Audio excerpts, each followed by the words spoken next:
Welcome to another episode of Legislator of the Week. The program Legislator of the Week focuses on senators and honorable members and the various impacts they make in their various constituencies and, of course, the National Assembly. Today, our guest is Honorable Clement Jimbo. He is a member representing Abak Etim, Ekpo Ika Federal Constituency.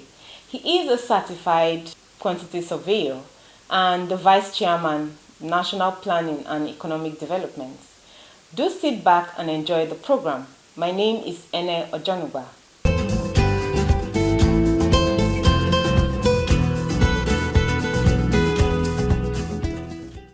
Welcome, Honorable. Thank you very much. Kindly tell us how you fared as an honorable member in the 10th Assembly, being a first-timer. Well, thank you very much. I always feel somehow when we have maybe vied for positions and won election and come to National Assembly for the first time, I referred to first-timers. I don't really think that should be the proper phrase that should be used to qualify us, because by virtue of the Constitution of the Federal Republic of Nigeria and by virtue of the Electoral Act 2022, for you to contest election to come to the National Assembly, at least for the House of Representatives, you must attain the age of 25. You must have gone to school, at least up to primary school level, and gain some experience. In this case, I'm over 40, meaning I have circulated along the length and breadth of Nigeria for that length of time and years. Obviously, I am not new to the challenges of my country. So, as a first-timer, as you have described, which to me, I'm not a first-timer to the problems and challenges of Nigeria, I would say it is indeed a welcome development in the sense that it has afforded me the privilege and the opportunity to sit on the table of decisions where policies of government are formulated, shaped, and even implemented, where you equally have the opportunity to follow up on the implementation strategy and processes of government's policies across the length and breadth of Nigeria to see to the real dividends of what those policies translate into. I have witnessed and seen firsthand where the laws, the motions, the bills, and everything we do in the National Assembly translate into real-time development for Nigerians. Is it in terms of employment opportunities? Is it in terms of infrastructural development that has eased the sufferings of Nigerians? And so many. And critical among them is the Student Loans Act that we passed into law in 2024. We initially budgeted 22 billion naira. In 2025, we increased it to 88 billion naira. And this has translated into real-time benefits where students across the tertiary institutions in Nigeria have accessed this money, paid their tuition fees, and even have a stipend that they live up with every month. And the real impact of that is that it has completely taken away the burdens from their different parents and maybe guardians, where they don't need to think on where they are going to source for money to pay their school fees. And even the student themselves, they can plan, because when you know that every month something is coming into you, you can plan and budget yourself within that limit. And that gives you some level of ease in your academic pursuit. So I can say it for sure that indeed it is a real-time eye-opening for me, and the experience is worthwhile. And I'm very equally happy that we are given the ample space in the National Assembly to ventilate our ideas and showcase that which we have in terms of bringing solutions to the challenges we experience in our country. I'm fully aware you've done quite a number of projects in your constituency. Could you please let us know about those projects and how it has impacted the lives of your constituents? Well, thank you very much. That is a whole lot. For the first year that we came in here, and now we are into the second year, and we finished the second year, now into the third year. By the grace of God, we've attracted, facilitated, initiated a lot of projects that are life-touching, and we've done infrastructural development. By that I mean we've opened up roads, graded roads, we've built schools, brand new schools, 6 classroom blocks across the different local government areas that constitute my constituency. We've built town hall for meetings, different localities, and which can all be verified on my Facebook handle. We have done human development, so many, in their thousands. We've given grants to market women. We've given business grants as high as 500,000 naira and as low as 50,000 naira in their numbers. We have bought vehicles and given to our constituents. Many of them are using that for business sake, for business purposes rather. Some of them are using it for both. And everybody knows what you make from a transportation company these days. So we've given palliatives, thousands of bags of rice and other grains to our people. We have equally done solar street light. We've planted solar street light across the length and breadth of my constituents. We have printed uncountable numbers of exercise books and given to public schools, pupils free of charge. We've provided them with school bags. And let me pause here and say one or two things that really motivated me in this regard, talking about the printing of exercise books and school bags to pupils of public schools. During my campaign, I met a young boy who returned from school, and I called him, "How are you?" And he answered, "What's your name?" He answered, "What's the name of your school?" He answered. And I asked him, "What were you taught today in school? Can I see it?" And he handed to me his exercise book, just one exercise book, 60 leaf. And I flipped through the first 10 pages. It was English language. I flipped through the next 10 pages. It was mathematics. I flipped through the next 10 pages. It was other subjects. So I was amazed. I asked him, "Is this the only exercise book you have?" And he said, "Yes." And I almost shedded tears. Then I asked myself, what if it rains and this is the whole effort of you going to school in your palms? What if it rains? That means the whole effort is gone. So right there and then I made up my mind that every year when I'm elected, I'm going to mass produce exercise books and given to public people free, and equally printed school bags and given to them free. And that has been ongoing. And alongside that, we equally mass produce chalks, writing materials. And something also made me do this. When I visited some of the schools, I saw some of the teachers sitting down idly, not teaching. And I asked, "You are still within the school hour. Why are you not teaching?" And they said they've exhausted the materials that were given to them to use for that day, which is chalk. I said, "How many pieces of chalk are you giving?" He said, 2 pieces of chalk.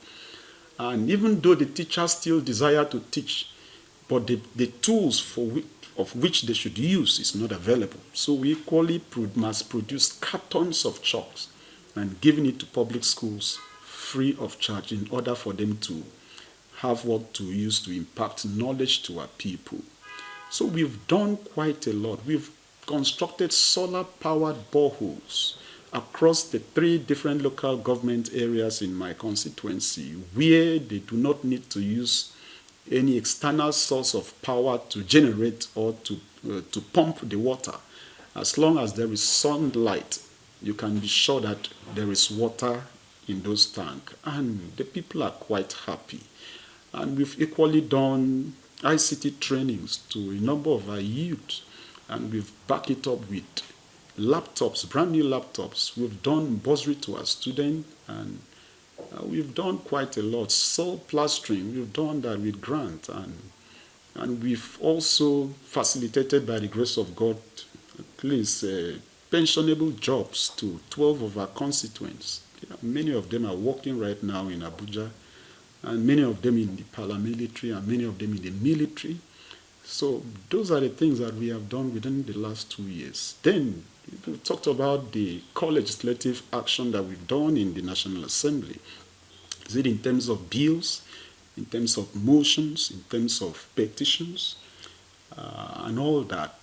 My first action in that area was a motion of urgent public importance on the need for federal government to intervene in a dilapidated bridge in my local government areas, precisely in a village called Obiobom Bridge. Obiobom in Ikodekan, Ward 4 in Abak local government area. And that attracted the attention of federal government. As we speak, NDDC was directed to intervene in that area, which they have also done. And that has brought a whole lot of succor, not just to my local government area, but also to the neighboring local government area that equally access that bridge. And we also presented a bill to the House of Representatives, bills on the establishment of the National Commission on Technology Transfer. And that bill has scaled through first reading, second reading, public hearing, and now at the committee level. And let me pause also to bring out the import of this very bill and the importance thereof. If you look at Nigeria by population, we are over 230 million human beings. And Bureau of Statistics has told us that we are currently using over 200 million handsets in this country every day. We are using over 12 million cars plying our roads every day. We have thousands of solar panels, inverters that are being used in Nigeria, then uncountable numbers of devices that use battery. Then I look at what we were using in the olden days before the advent of fiat money, which is paper money. What was exchange of trade? It was trade by barter. That was what predominantly was available for us to use in commerce transaction. If I have yam and I need beans and you have beans, I simply approach you and exchange my yam with your beans. So you end up having yam and beans, I equally end up having yam and beans. Even developed nations like the United States of America, like the China and other top world economies, how did they get to where they are? I discovered that they are equally still using this age-long business sense, which is trade by barter. And Indonesia is using it. So I said, based on our population and based on the natural resources that God has blessed us with, can we bring up a legal framework where what we have, we can leverage what we have and attract what we do not have into our country? What do I mean by that? The 200 million handsets that we use every day in this country operates with battery. And I asked myself, what is the critical ingredient that is used in the production of battery? And I realized it is lithium. I equally asked myself, do we have lithium in Nigeria? The answer was positive. We have lithium in an abundance. Shot across the length and breadth of this country, we have lithium in abundance. To further buttress that point, the president some months back went to Nasarawa State and commissioned the largest lithium mining companies. And I said to myself, okay, let us have a legal framework in place where any country that wants to bring in a product into Nigeria this law, this legal framework would tell the country, look, for you to take advantage of our market, which we have a huge population and consumption and vibrant youth, if you want to take advantage of that, you must intentionally, deliberately give us the technology for us to develop a component of that product that you intend to ship into Nigeria for us to consume. For example, let's say handset. Instead of you sitting down in your country, develop the entire devices called handset and ship it to Nigeria, we can say, based on the import of this law, look, give us the technology to produce a component, in this case battery, since we have the raw materials in abundance. So you produce 1 billion copy of handset with that battery, we produce 1 billion copy of battery in Nigeria, we pay it together. Maybe you sell your handset to us for maybe $10, we sell the battery to you maybe $2, $3, and there is trade by barter. At the end, you have sold your handset, make money, created employment for your people. We have also added value to our raw materials. We've produced the battery, we've created employment, we've increased our gross domestic product. So there is business, there is trade by barter. So this law is actually coming to ramp up gross domestic product in this country. It's equally coming to close the gap of unemployment in Nigeria, and it's also coming to add value to our raw materials. And above all, it's coming to make Nigeria a producing nation. I was very glad the other time I read on the national dailies that now we have what is called trade surplus, which hitherto has never existed in the lexicon of this nation. So what that means is that what we import into Nigeria is less than what we are exporting, meaning that we are exporting more than what we are importing as a nation. And with the introduction of this law, when it becomes operational, it will equally increase that trade surplus. If it is currently 10%, with the introduction of this law, it should rise up to 70-80%. And Nigeria is not in isolation. Like I said earlier, Indonesia is a country. Initially, Apple, as a company, needed to break into the market in Indonesia. That country blocked it. They said, no, you cannot make us a dumping ground. And they offered the country $10 million US. They turned it down. They offered $100 million. They turned it down. And the Indonesian government said, look, for you to penetrate into our company, you must come and site your factory in Indonesia. And guess what? Apple company had to go to Indonesia and cited a company, a manufacturing company worth $1 billion US. That is exactly what we are talking about. Is it China? There are certain services in China that you cannot use while in China. For example, Facebook, for example, WhatsApp. For you to make use of those products in China, you must pay through your nose, because these are nations that understand how nations are developed. They protect their citizens and they protect the nascent technology that is being churned out in their nation for it to grow. So Nigeria, to be a developed nation, we cannot reinvent the wheel, but we can circumvent it by looking at what other nations have done to get to where they are and copy them religiously to get to where we are. And it starts by strengthening our legal framework. And that is what the bill really intends to achieve by the grace of God when it becomes law. If you just joined us, we have been talking with Honorable Clement Jimbo, member representing Abak Etim, Ekpo Ika Federal Constituency. We now take a short break. Please don't go away. Are you looking for a short channel to make your business, goods and services go viral? Look no further, as NTA Parliament is your short channel. Take advantage of our wider reach and advertise your products and services on NTA Parliament DSTV channel 370, GoTV channel 126, StarTimes channel 306, and Free TV channel 706. For more inquiries, contact the Marketing Department, NTA Parliament, NTA Headquarters Area 11 Garki, Abuja, or call these numbers 080-383-40464 or 080-770-78055. NTA Parliament, strengthening Nigeria's democracy. Thank you for staying with us. We have been talking with Honorable Clement Jimbo, member representing Abak Etim, Ekpo Ika Federal Constituency. Welcome back, Honorable. Thank you. With you and your constituents have been and the best platform for reaching you, for communicating with you.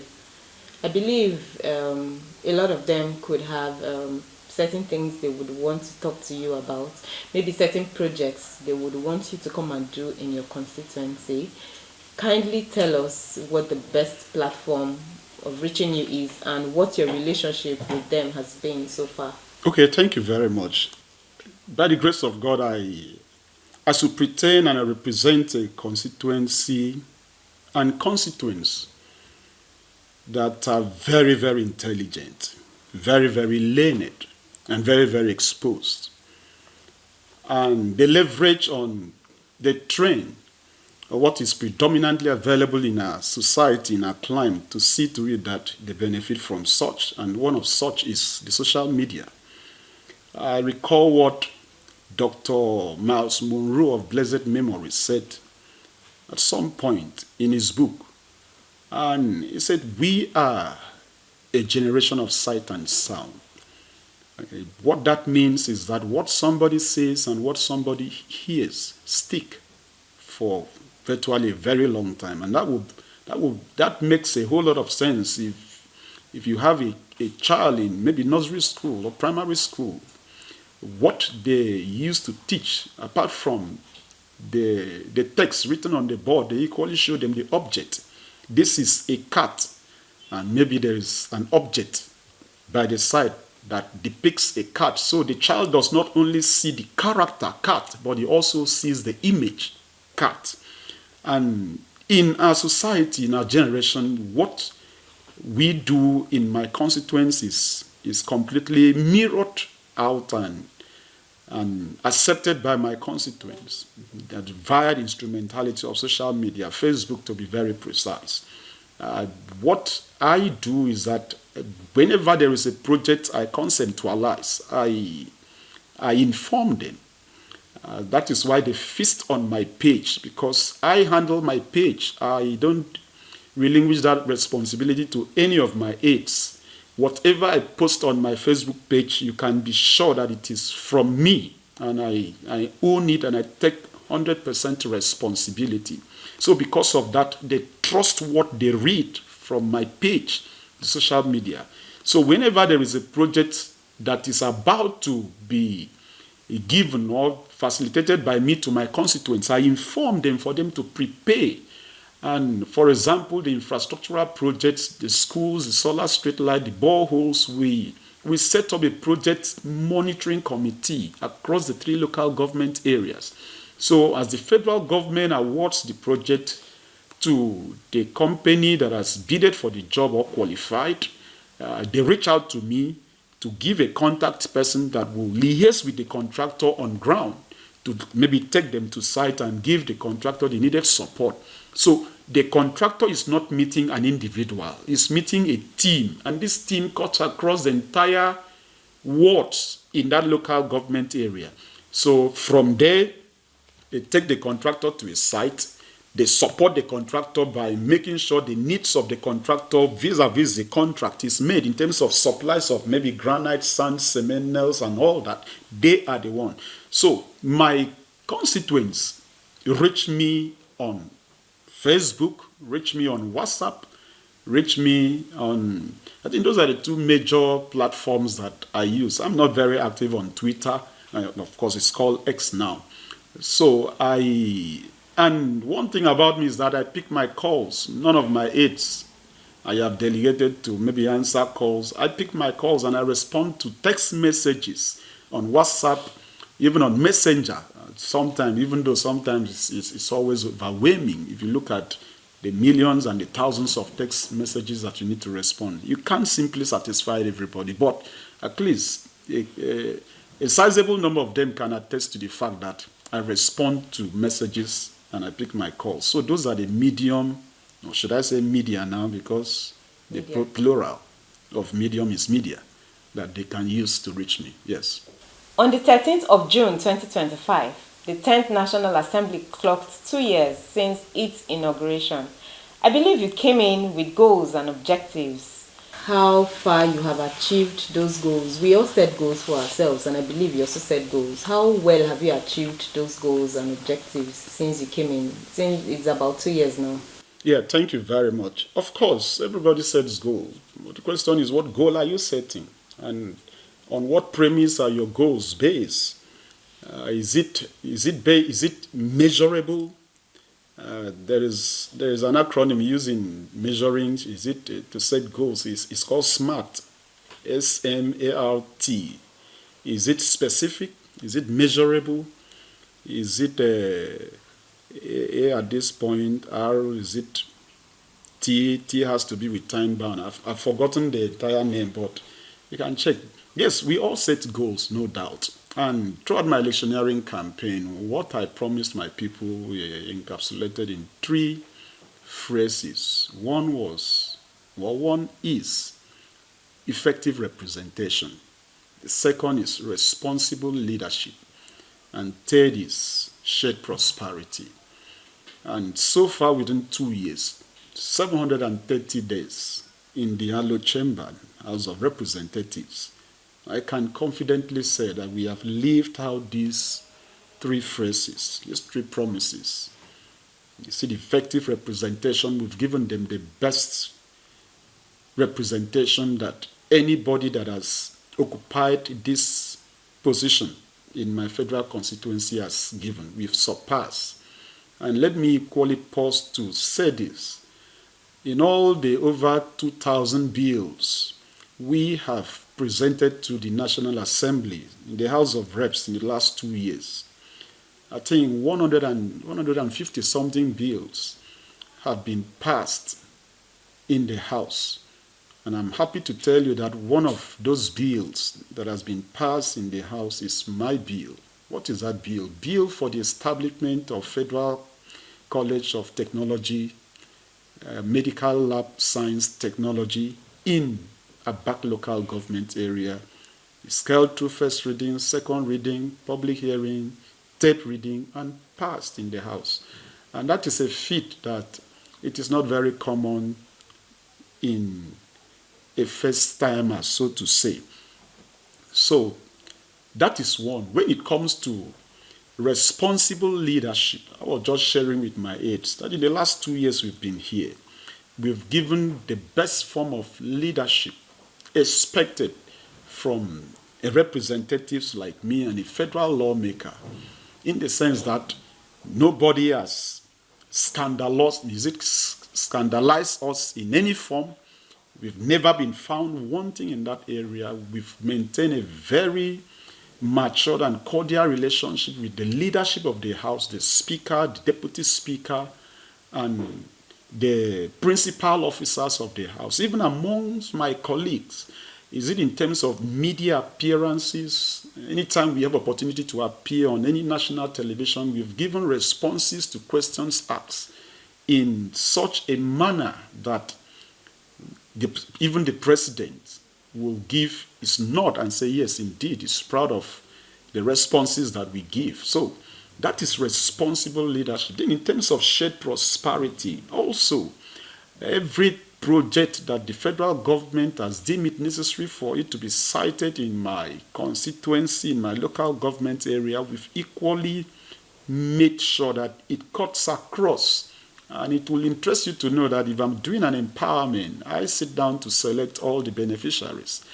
I don't outsource it to anybody, so that no 2 persons will benefit, or no 1 person will benefit twice. So we make sure it goes around, and we spread it across the 386 polling units we have in my constituency, and equally across the 31 wards, and of course the 3 local government areas. So that is shared prosperity. And of course, you will also know that no matter how you do it, you cannot reach out to all the people that supported you at the same time. Because as at the last count, over 23,000 of my constituents supported me, voted for me.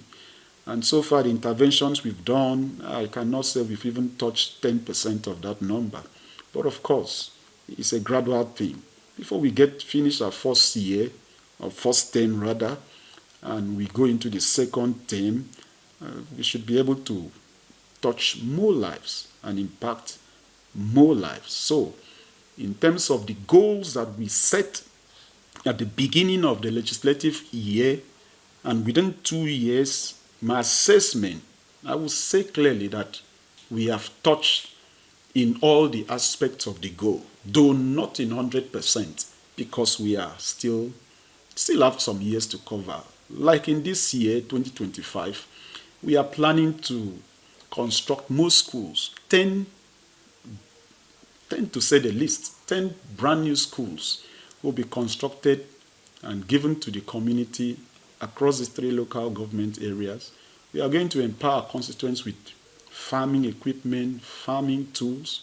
We are equally going to do a lot of grants where we will assist businesses, small-scale businesses, 200,000, 500,000, maybe $1 million, for them to upscale their businesses within this year. Then we still have 2026, and of course we have 2027. So I told them by the time Clement Jimbo is done in the National Assembly, they will look back and say, indeed, that nobody has ever done what you've done. And it will be a new record that we will set, that whoever that would succeed me will be rated in that standard.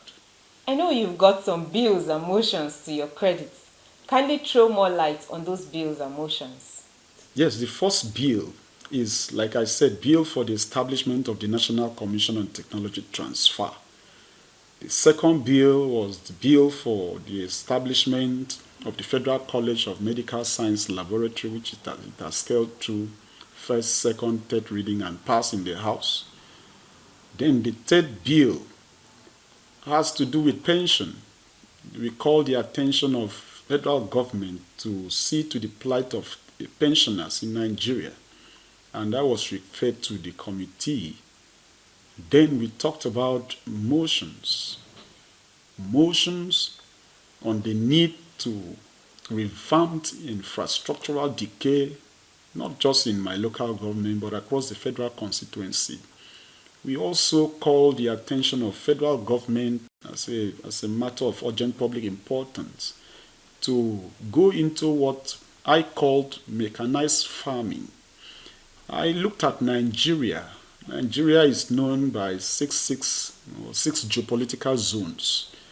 And I equally asked myself, why is it that Nigeria and Nigerians is very, very much alive when it comes to politics?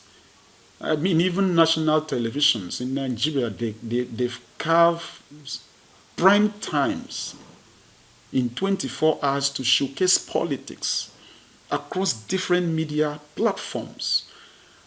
And if you go into communities, the discussion that gather the most attention is politics. You go into joint beer parlor, even in town square meetings, market square meeting, people discuss politics. And I ask myself, what has given credence to people to gather at every turn to discuss politics?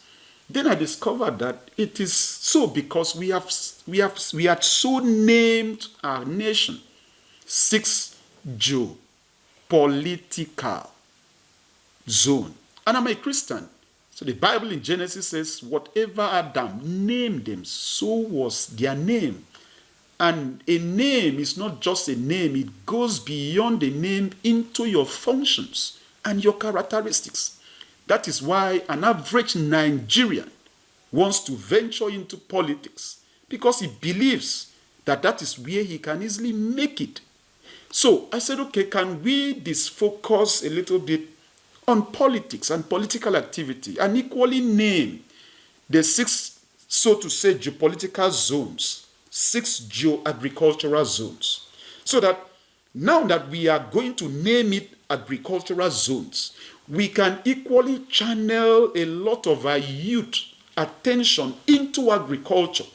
And let me pause to appreciate the Ministry of Agriculture and Food Security in what they are doing. I attended a program where they launched a data, a statistics that they gathered for the past 30 years. And they came to a conclusion that we have about 43 million households in Nigeria that are into agriculture, albeit it is subsistent agriculture. So I said to myself, what will bring Nigeria out of the current food crisis or insecurity is mechanized farming. Where part of the motion, I'm diving into the prayers of the motion that I'm just talking about. I suggested to the parliament and by extension Nigeria, the federal government, that we can, after we have named it 6 geo-agricultural zones across the 6 geopolitical zones, we can equally delineate about maybe 100 hectares of land in each of the local government areas that make up the zone. And if you look at agriculture, we have what is called comparative advantage in crop productions across the different zones in Nigeria. What do well in the north, we also have something that do well in the south. Many of the grains are grown in the north, and many of the veggies also are grown in the south and even in the north. So we can channel our energy, and I employ what I call project managers. In this case, one minister pay geo-agricultural zone to oversee what can predominantly do well in those zones without much of soil improvement. In the north, in the south, southwest, southeast, northeast, north central, and northwest. We can do all that. So within 1 year, and we bring in all the products from these agricultural zones and sell it to Nigerians. Will that end the food insecurity? Of course, yes. Will that bring down the price of food items? Of course, yes. What really makes the price of food items go high? They call it inflation. And what leads to inflation? When you have too much money pursuing too few goods. So the natural tendency is for the owners of this good to see that they take advantage of the too many monies that are pursuing the goods and they increase the price. But if we have food in abundance, if I ask you to sell this wheat for me for 10 naira, you say you are not selling. Your neighbor is willing to sell it for me at less than that amount. So you are going to sell it. So with that, we are going to get ourselves out of this quagmire. And let me say this also. A couple of states are equally keen into that very motion. For example, Nasarawa State. Nasarawa State has delineated about 100 hectares of land, and they are cultivating rice. As at the last assessment, they've cultivated and harvested 2,000 hectares of rice. That has given birth to why the rice payback has crashed to about 65,000 naira now from 90-something thousand naira that we used to buy. So many state governments, if they equally key into that, they are going to see to it that they help the renewed hope agenda of Mr. President. So that is just one of the motions that we've moved. And we've also moved a motion calling the attention on federal government when I observed that a particular trend in Nigeria, talking about cyber stalking, and I observed in the last administration of President Muhammadu Buhari, in the last 4 years, about 15 different cases of journalists were arrested, molested, and detained even in the course of their professional duty. And I also observed in this administration in the last 1 year, I saw a trend, about 10 journalists were already being harassed, arrested, detained. And I look at those trends and I said, no, if you allow this kind of trend to fester, obviously before the end of this administration, we may count up to 50 of such cases. And since there is freedom of expression and speech in the Constitution as guaranteed right, and as a practicing journalism and a journalist, you are called the food estate of the realms.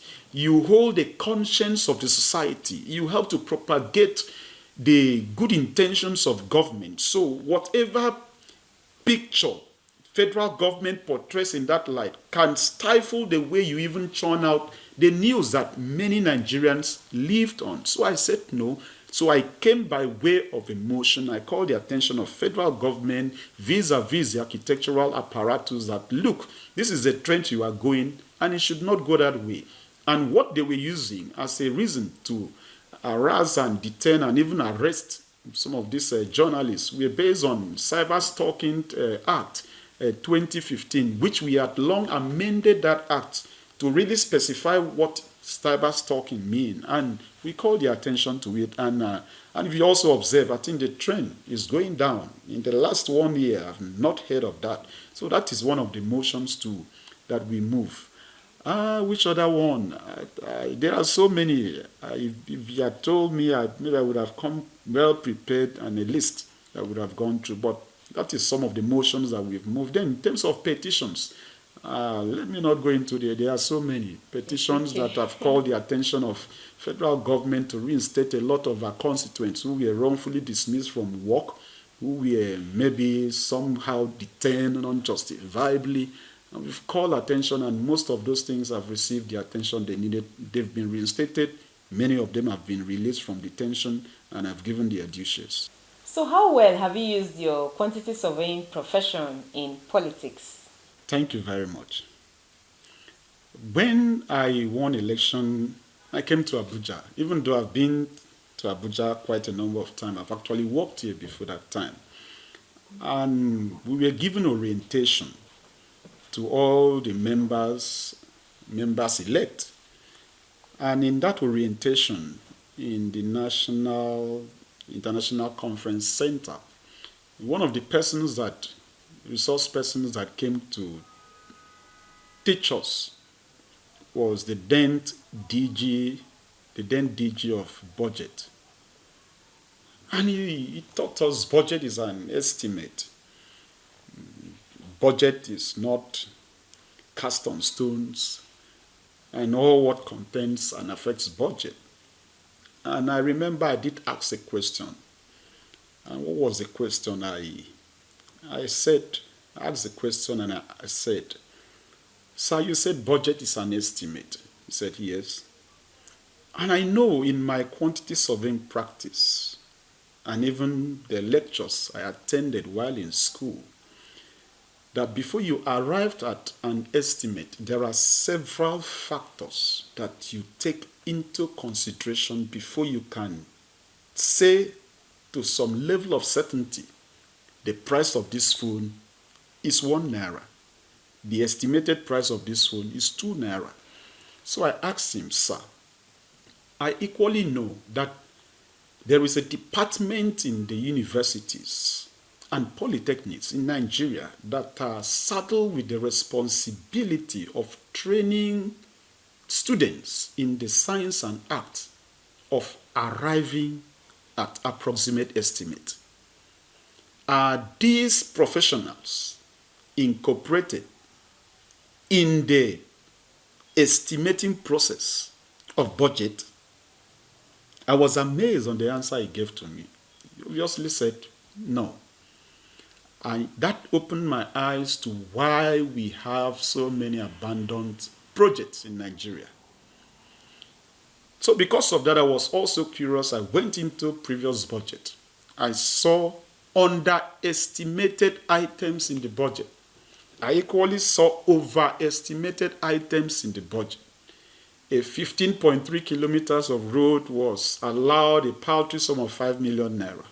That is why that project will never see the light of the day, to be abandoned. Because a 5 million naira cannot even clear the roads. So I now discovered why budgets are underperformed.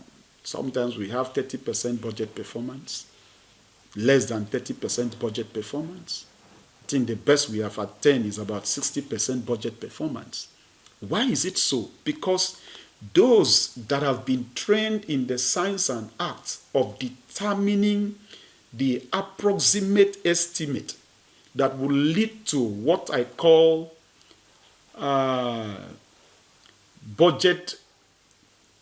optimum budget realization, are not involved. And critical among these professionals is the quantity surveyor. And I am one of them. And during many of our budget defense, by the MDS that has actually come into playful swing. For example, in the 2025 budget defense, I don't want to mention that particular ministry and that particular agency. They allowed the sum of 150 million for the purchase of 10 2023 Prado Jeeps. And I said, wait a minute. 2023 Prado Jeeps, 10 number for 150 million is completely unrealizable. How much is a Prado Jeep 2023? It's more than 80 million. And you want to buy 10 of that for 150 million. Except you are not real. You are not being real. So I pointed it to my colleagues in the committee and to the permanent secretary. And they all of a sudden realized that this is not realizable. And we threw the budget back to them to go and do a thorough job and a perfect job and represent it to the parliament. And they did. In fact, that item was no longer there. So what I learned in school and what I practiced before I came in here has been very, very handy, even in the management of my constituency offices. Thank you very much. So what legacy would you like to be remembered for when you're out of the National Assembly? I wouldn't know which year I will leave National Assembly, but I'm going to be here for quite some time. Quite some time, because I have seen the need for somebody like Clement Jimbo to equally be here, to constantly check the records of government and prune it, to see to it that it aligns with the aspirations of Nigerians. And when I finally leave, because eventually I will leave, I would like to be remembered as a patriotic Nigerian who helped to shape the policies of government to align with the intentions and aspirations of Nigerians.